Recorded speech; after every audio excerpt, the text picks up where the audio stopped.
Negotiators continue to work toward another ceasefire in Gaza, and hundreds of mourners attended a vigil in northeast Oklahoma last night for a non-binary high school student who died earlier this month.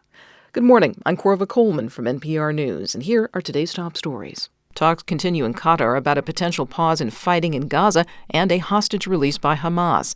NPR's Daniel Estrin tells us Israeli leaders say even if there's a pause in fighting, Israel will press forward with its offensive in southern Gaza. Prime Minister Benjamin Netanyahu is still insisting that Israel's next military objective is Rafah. And as Israeli troops have been sweeping from North Gaza to Central Gaza to South Gaza, this is the last part of Gaza where Israeli troops have not yet entered. It's where Israel says most of the remaining Hamas battalions are left. NPR's Daniel Estrin reporting. Ukraine's president says 31,000 Ukrainian soldiers have been killed during the 2 years that Russia has waged war on his country. NPR's Joanna Kakissis reports from Kyiv. This is the first time Ukraine has gone public with casualties, although Western officials say the number is much higher. Ukrainian President Volodymyr Zelenskyy told reporters over the weekend that the number of casualties has been inflated by the Kremlin.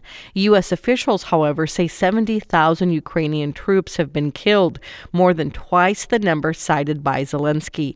He did not reveal the number of wounded or missing for security reasons, and he said 2024 will be decisive for the war. Чи Україна програє, і чи буде нам дуже Whether we win or lose depends on our Western partners, Zelenskyy said. With weapons, we'll be strong and we won't lose. Ukraine is rationing ammunition on the battlefield as U.S. aid remains stalled in Congress. Joanna Kakissis, NPR News, Kyiv. In the U.S., the death of a teenager following a fight in a high school bathroom in Oklahoma is drawing national attention. From member station KWGS in Tulsa, Max Bryan reports the student identified as non-binary. Hundreds of community members lit candles at Redbud Festival Park in Owasso, Oklahoma to remember the life of Benedict. The 16-year-old died this month after a reported fight in a bathroom at the local high school, although police say the cause of death is not clear. Benedict told police that girls were picking on them for how they dressed leading up to the fight. Owasso High School parent Anna Richardson organized the vigil.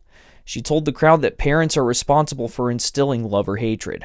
We need to start those conversations and our actions with love, and we need to start listening to our children. Benedict's death has drawn the attention of Vice President Kamala Harris. The vice president said on social media that she and President Biden stand with LGBTQ youth.